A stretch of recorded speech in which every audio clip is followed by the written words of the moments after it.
Jadi kadang-kadang teriak-teriak jenazah, oh, pokoknya pukul terus, ada api-api. Dia tidak bisa melihat sehingga apa? Tidak bisa mengasihani. Oh, tidak lihat, nggak dengar, tidak lihat. Udah. Sehingganya di kuburnya tersebut senantiasa dinyalakan api setiap pagi dan petang. Maksudnya Pak, dipanggang terus. Pagi petang dipanggang. Ini kalau tidak beriman kepada Allah. Makanya tidak ada harta yang lebih berharga dari pemberian Allah melebihi keimanan kita kepada Allah. Makanya kita harus syukur. Harus ada hati kita rasa alhamdulillah, terima kasih ya Allah engkau jadikan orang beriman. Harus ada kayak itu. Jangan ada. Jadi nikmat itu tertinggi, iman Islam. Kemudian nikmat yang tertinggi lagi nikmat hidup, nikmat sehat. Hanyar nikmat duit itu belakangan itu. Karena duit tadi tidak terasa nikmat kalau sudah nggak sehat. Apa sih nikmatnya duit kalau sudah sakit? Ini biar seandainya dia mau sembuh pada waktu mau sembuh bayar 1 miliar mau bayar tidak pasti orang mau bayar asal sembuh. Ini nggak punya nilai. Apalagi mati tidak punya nilai yang betul. Mati hidup sehat pun tidak punya nilai kalau ia tidak punya iman. Sehat awaknya, hidup dia cuma tidak punya iman, tidak punya ketenangan dalam kehidupannya. Itu meninggalnya susah. Maka berkata Al-Faqih, man arada ayanju min adabil qabr. Siapa orang yang ingin selamat dari siksa kubur, apa yang hendak digawe? Wa alaihi ayyulazima arba'atu asya' wa yashhadu arba'a asya'. Jadi hendaklah ia menggawe 4 perkara dan menjauhi 4 perkara. Apa perkara yang 4 hendaklah ia jaga? Yang pertama, fa muhafadhatus shalawat. Hendaklah ia menjaga sholat 5 waktu ini. Jadi jangan sampai kita orang beriman meremehkan perintah sholat. Karena sholat itu hukumnya wajib. Bukan hanya wajib, sampai baginda Rasul menggambarkan. Al-Imam Al-Habib Abdullah Al-Haddad menyebutkan dalam kitab Nasihat Diniyah, sholat di dalam agama itu kedudukannya seperti kepala bagi jasad. Maknanya apa? Kalau orang mengatakan dirinya orang beriman, mengatakan dirinya Islam, tapi kehidupan sehari-hari ia tidak menggawe sholat, maka seolah-olah bagaikan jasad yang tidak punya kepala. Ya kira-kira hidup kah mati kah? Yakin kita bakal hidup. Namun hidup itu hantu. Nah, iya nggak ada kisahnya. Mau ada orang hilang tangannya, mentok pintu minta kasih, itu orang ada harapan hidup, kakinya putus bisa hidup. Tapi kalau mentok pintu pian buka nggak ada kepalanya, jangan dikasih itu. Itu bukan orang, hantu. Nggak bakal hidup. Begitu keadaan orang yang mengatakan beriman tapi tidak menjaga sholatnya. Jaga. Itu yang pertama. Dan ketahuilah, sholat sekali seandainya itu ditukar dengan dunia seisinya, demi Allah, dunia seisinya tidak bisa menggantikan nilai 1 kali sholat. Nah, jadi kalau ada orang kerja, maaf, sibuk, ia punya penghasilan, gajinya besar. Katakanlah sehari ia bisa dapat 10 juta. Tapi karena sibuknya ia tinggalkan sholat, demi Allah, hasil 10 juta itu dengan meninggalkan sholat, apa yang ia dapat atau apa yang ia hilang dari dirinya jauh lebih besar daripada apa yang ia dapat. Karena 1 kali sholat tidak bisa ditukar dengan nilai duit hanya sekitar 10 juta. Dunia pun gak ada mampu, apalagi cuma 10 juta. Yang namanya Pak, ini pian pegang benar. Karena kebanyakan orang yang mati su'ul khatimah, terlepas keimanannya, itu karena meremehkan perintah sholat. Kebanyakan. Ini hati-hati. Kalau sudah terlanjur masa lalu nggak paham, tubu ilallah, kita taubat kepada Allah. Mungkin dulu nggak paham, setelah paham jaga. Karena itu adalah sesuatu yang luar biasa nilainya di hadapan Allah Subhanahu wa Ta'ala. Kemudian apalagi? Was-sadaqah. Hendaklah sedekah. Kata Rasulullah, ittaqun nara walau bisyikki tamrah. Jauhkan dirimu daripada neraka, termasuk siksa kubur. Dengan apa? Dengan sedekah. Ulun tidak pati punya duit pak, walau bisyikki tamrah, ujar Rasul. Walaupun dengan secuil kurma. Maknanya pak, tidak ada alasan untuk kita nggak sedekah. Saya nggak mampu, nggak punya, sedikit pun nggak punya. Sedikit, keluarkan sedikit bagi orang yang punya harta sedikit. Keluarkan banyak dari orang yang diberi Allah rezeki banyak. Jangan rezekinya banyak, keluarnya sedikit. Nah, ini sakit. Nah, sakit itu. Makannya maka sehari 5 kali. BAB keluar 1 kelereng, sakit ini. Sakit perut ini. Kalau seimbang pengeluarannya, makanya banyak. Nah, itu perlu. Apalagi nggak keluar sama sekali. Latihan sedikit-sedikit. Punya target tiap hari kalau bisa pian. Sedekah tiap hari. Awalilah kalau mungkin berat kita jadi yang paling ringan 2.000 tapi rutin. Keluarin tiap hari. Nanti dapat sebulan ringan dah, tambahi lagi 5.000. Biasakan terus segitu. Nanti kalau sudah dapat sebulan naikkan lagi berapa? 10.000. Tiap hari kalau bisa tiap hari. Kalau biasa sehari 10.000, 1 bulan 300.000. Lebih ringan biar keluarkan harian daripada sekali keluar 300. Oh, teriak duitnya tuh. Nah, ya, 3 lembar yang merah-merah biar taruh masukkan ke dalam kotak. Teriak rasanya di hati pian. Oh iya, ya barat. Jadi ya Pak, ini katanya melatih diri ya. Nanti kalau pian terbiasa, biasa naikkan. Insya Allah nanti dengan sendirinya kita menjadi sifat dalam hati. Jadi ngasih orang biasa 10, ngasih 2.000, sedikit tapi Allah cuma 2.000 saja, kayak itu hatinya. Biasa. Nanti dia naikkan lagi 20.000. Kalau dia termasuk orang yang diberi Allah keluasan rezeki. Kalau nggak ada Pak, 2.000 kata Bapak yang penting keluar. Nah, dan jangan dia remehkan ini, karena ini akan menjadi sebab benteng seseorang dari azab kubur nanti dalam kubur, termasuk daripada sengatan api neraka. Kemudian wa qiraatul Quran, baca Quran. Nah, jadi orang ketika membaca Quran dalam rumahnya, kata Rasulullah, nawwiru buyutakum bi qiraatil Quran. Beri cahaya rumahmu dengan habis shalah dengan salat sunnah dan juga membaca Al-Quran. Rumahnya diramaikan dengan ibadah. Orang kalau baca surat Quran di rumah, maka rumah itu akan makmur, didatangi malaikat rahmat dan syaitan akan jauh. Tapi rumah yang tidak pernah dibacakan ayat Quran, itu ia bagaikan kuburan. Yang datang syaitan, ramai syaitannya, ambil anak, menteru, betah juga. Ya itu, makanya kalau biar rutin baca wirid di situ, baca Quran. Jadi kita baca apa? Itu gak betah. Benda itu gak betah, panas, ampun. Kalau rutin tiap hari dibacain, lama-lama gak betah, minggat dia. Gak betah. Itu. Dan baca Quran itu agung nilai pahalanya di sisi Allah Subhanahu wa taala. Wa kasratu tasbih, kemudian baca tasbih. 4. Yang keempat amalannya biar selamat di kubur tadi, baca tasbih. Mau bisa ya begitu sholahat tadi. Subhanallah, alhamdulillah, wa la ilaha illallah, wallahu akbar 100 kah? Itu baca 1 kali, kata Rasul, bacaan tasbih yang tadi itu baqiyatus shalihah 1 kali lebih aku cintai daripada dunia seisinya, kata Rasul. Apalagi sholat, zikir itu saja. Dan bacaan itu merupakan satu tanaman di dalam surga. Amun pian baca sekali, ditanamkan pohon dalam surga yang akan pian nikmati selamanya. Amun 100 batang. Kada usah pakai pupuk lagi Bang. Nanti langsung panen pian temukan. Di situ kalau berbuah pian ambil langsung keluar lagi. Pian ambil lagi keluar lagi. Kada ambil. Kalau tiap hari 100, 1 bulan kalikan pian berapa kebun pian?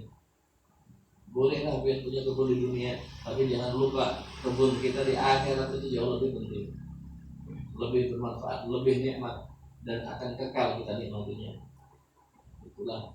Kemudian 4 perkara yang dijauhi biar tidak dapat siksa kubur apa? Fal kadzib, pertama bohong. Jangan bohong. Rasul ditanya, apakah orang beriman itu bermaksiat ya Rasul? Iya, mungkin maksiat. Tapi orang beriman itu tidak akan berbohong. Berbohong itu bukan kelakuan orang yang beriman. Kalau maksiat mungkin, tapi kalau berbohong tidak. Kecuali apa? Orang yang punya sifat kemunafikan dalam hatinya. Jadi itu. Kemudian wal khiyanat, yang kedua berkhianat. Yang ketiga wan namimah, mengadu domba. Gak suka lihat orang akur diadu. Wal baul, kemudian karena kencing. Maksudnya percikan kencing gitu. Makanya kalau kencing dituntungkan. Kalau pada istibrak dulu, itu diurut dari bawah 3 kali. Kalau perempuan kayak bapak, udah tahu urut, menyelakkan begitu. Itulah. Hati-hati kalau pengen apalagi berdiri pakai celana, melatih kemana-mana. Biar sholat biar tidak sah. Kenapa? Karena membawa najis dalam bagian. Ini masalah itu bisa menjadi sebab siksa kubur. Gitu. Ini untuk tenggofirin selesai dengan Allah Ta'ala bisawab. Lanjut sama kita. Masih kuat kah? Masih. Sudah banyak. Itu namanya. Islam. Nah. Tersandar. Merengam kapal. Bismillahirrahmanirrahim. Qala Rasulullah rahimahullah ta'ala wa nafa'ana bihi wa bi'ulumihi wa a'ada lil barakati bid darain amin. Pada pertemuan yang dahulu kita sebutkan daripada rukun Islam yang ada 5. Pertama kemudian apa? Yaitu bersaksi, mengucap 2 kalimat syahadat. Asyhadu an la ilaha illallah wa asyhadu anna Muhammadar Rasulullah. Saya bersaksi tidak ada Tuhan yang hak disembah kecuali Allah. Dan saya bersaksi bahwa Nabi Muhammad adalah utusan Allah. Makna bersaksi ini bukan bersaksi melihat begitu tidak, tapi penyaksian hati. Kalau mata ya nggak melihat, karena Allah zat yang tidak bisa dilihat oleh panca indera. Tapi penyaksian hati kita kepada Allah dan Rasulnya itu, ya, sudah selesai. Wasani, yang kedua, iqamus shalah. Rukun Islam yang kedua adalah iqamus shalah. Apa itu? Yaitu melazimkan shalah. Iqam itu iqamah, itu maknanya melazimkan. Wal istimrar, dan terus menerus. Jadi kada cukup sholat sekali, hari ini sholat, besok kada.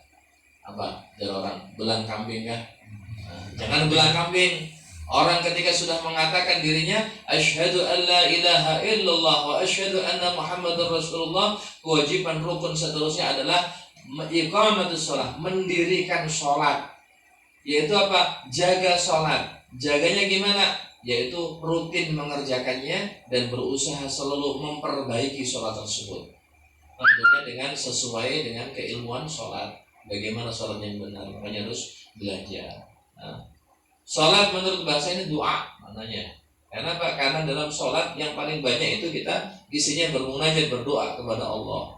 Makanya kalau pian ingin sholat pian bagus, pian punya semangat di dalam memperbaiki sholat, usahakan kalau pian bisa menghafalkan makna setiap kalimat yang pian baca di waktu sholat. Kalau pian punya semangat nih, ya jangan sekaligus lah, sedikit-sedikit. Semisal Fatihah nih, ngapalin, jangan langsung dari awal akhir, ambil satu-satu. Ketika baca Alhamdulillahi Rabbil Alamin, segala puji bagi Allah Zat yang menguasai alam semesta. Ya sudah, satu itu aja dulu misalkan. Tapi setiap baca Fatihah asal mengucap Alhamdulillah tadi, pian hadirkan maknanya Alhamdulillah tadi atas segala limpahan nikmat yang Allah berikan kepada kita. Alhamdulillah ini sebuah pujian.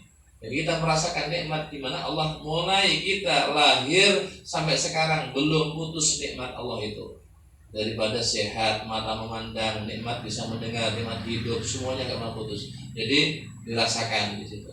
Ar-Rahmanir-Rahim, karena kalau sudah lancar benar tambahi Ar-Rahmanir-Rahim, dan yang maha pengasih dan maha penyayang. Bagaimana Allah senantiasa memberikan karunia-Nya kepada kita. Nah, kasih sayang Allah, dimana tanpa meminta pun Allah berikan kepada kita. Nikmat-nikmat kehidupan ini apa? Kesehatan, nikmat hidup. Walaupun pian gak minta, ya Allah hidupkan ulun, gak ada doa gitu, dikasih Allah hidup pian. Kita kadang tidak minta rezeki pun Allah kasih makan kita. Jangan orang kafir adalah minta mereka sama Allah, nggak ada. Tapi tetap dikasih oleh Allah Subhanahu Wa Taala itu sedikit. Bacaan tasbihnya, pian hayati sedikit. Nanti ketika pian membiasakan yang begitu itu, tahu setiap makna pian hadirkan setiap kali sholat, maka insya Allah sholat kita akan lebih berkualitas dan akan diberikan kenikmatan lebih daripada sholat biasa. Pian doa, tapi nggak tahu artinya. Nyaman itu artinya kan? Itu. Rabbil fili warhamni wajibuni warfa'ni warzuqni, semuanya doa itu. Ya Allah ampuni ulun, ya Allah kasih dan lain semuanya itu. Maafkan ulun, ya Allah beri rezeki ulun, macam-macam di situ. Jadi setiap bacaan itu nilai. Ini sholat dan sampaikan dengan pian. Kata Rasul as-salatu imaduddin. Sholat itu tiang agama. Faman aqamaha faqad aqamad din. Siapa orang yang mendirikan sholat berarti ia telah mendirikan agama. Wa man tarakaha faqad hadamad din. Siapa yang meninggalkan sholat berarti ia merobohkan agama. Jadi kita jaga benar sholat ini. Sholat ini manfaatnya besar. Ketika seorang hamba mengatakan takbir Allahu Akbar, maka malaikat bertanya, ya Allah. Nah, Allah perintahkan kepada malaikat, angkat dosa-dosa dari hambaku itu sehingga ia bisa sujud dengan ringan sampai selesai sholat. Kemudian malaikat bertanya selesai salam, ya Allah, adakah aku kembalikan dosanya? Demi keagunganku dan kedermawananku, aku ampuni dosanya, jangan kau kembalikan dosa-dosa. Jadi sholat ini Pak, ibaratnya Rasul menggambarkan apa? Seperti orang yang di depan rumahnya ada sungai yang besar yang jernih. Ketika seorang itu mandi di sungai tersebut 5 kali sehari, lantas kira-kira bersih apa kotor? Jadi kok sampai 5 kali? Biar mandinya berapa kali? Paling 2-3 kali. 3 kali berarti banyak sudah. Ya. Kalau sempat tahu sehari pagi ditahan mandi lagi. Ini sehari 5 kali. Begitu gambaran orang yang sholat. Orang yang sholat maka 5 kali ia mandi. Setiap kali ia sholat berarti ia telah membersihkan dosanya. Ketika sholat zuhur, kena sholat asar, dosa antara zuhur sampai asar diampuni Allah. Sudah asar jatuh lagi melihat apakah yang buruk-buruk. Maghrib sholat, dosa antara asar sampai maghrib diampuni Allah. Maghrib sampai isya diampuni Allah. Isya sholat subuh, nanti sholat lagi, dosa antara isya sampai subuh diampuni Allah. Zuhur sholat lagi, dari subuh sampai zuhur diampuni Allah. Begitu keadaan orang yang menjaga sholatnya. Tentunya dengan sholat yang baik. Jangan asal-asal itu jaga sholat. Dan di situ siapa yang memperbaiki sholat maka Allah akan memperbaiki kehidupannya. Dia pengen sukses, sholatnya dijaga. Dan orang yang tidak mau sholat itu termasuk orang sombong. Orang yang tidak kerjakan sholat itu orang sombong. Seolah tidak butuh sama Allah Subhanahu Wa Taala. Suruh tunduk, suruh sujud, tidak mau. Nah, ini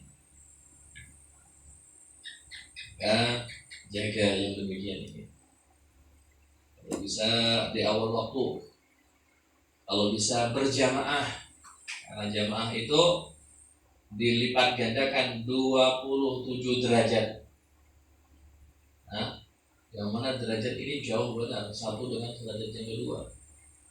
Antara bumi sama langit itu 27 kali. Jadi yang sholat sendiri hendak berulang sampai 27 kali tidak bisa membandingi sholat sekali yang dikerjakan dengan berjamaah. Makanya jangan diremehin. Usahakan sholat jamaah di awal waktu. Kenapa begitu? Rasul mengatakan orang yang sholat jamaah di awal waktu dibanding dengan orang yang mengakhirkan sholatnya itu bandingannya seperti dunia dan akhirat. Kira-kira dunia sama akhirat bisa dibandingkan kan? Nikmat dunia, nikmat akhirat bisa dibanding? Tidak bisa. Nah, nikmat dunia kalau dibanding akhirat hanya sekedar air yang dimasukkan, jadi jari masukkan ke lautan yang menempel di jari kita itu adalah gambaran nikmat dunia seluruhnya. Sedangkan lautan yang tidak bertepi itu gambaran nikmat akhirat seluruhnya. Jadi kalau orang sholat di awal waktu, apalagi berjamaah, itu nilainya dibanding orang yang mengakhirkan sholat seperti kemuliaan akhirat dibanding dengan dunia. Ya bukan dosa, tapi rugi, kuranglah nilainya. Gitu. Makanya kalau kita melihat ulama-ulama dulu masalah sholat ini, kita lihat mujahadah mereka, nafsu mereka, melawan nafsu mereka. Di antara mereka ada yang 40 tahun menjaga sholat jamaah, tidak pernah tertinggal takbiratul ihram. Bukan hanya sholat jamaah saja, tidak tertinggal takbiratul ihram. Bayangkan kan? Itu banyak ulama-ulama di dalam kitab Al-Manjusawi, saking menjaganya mereka daripada sholat, penting sekali. Termasuk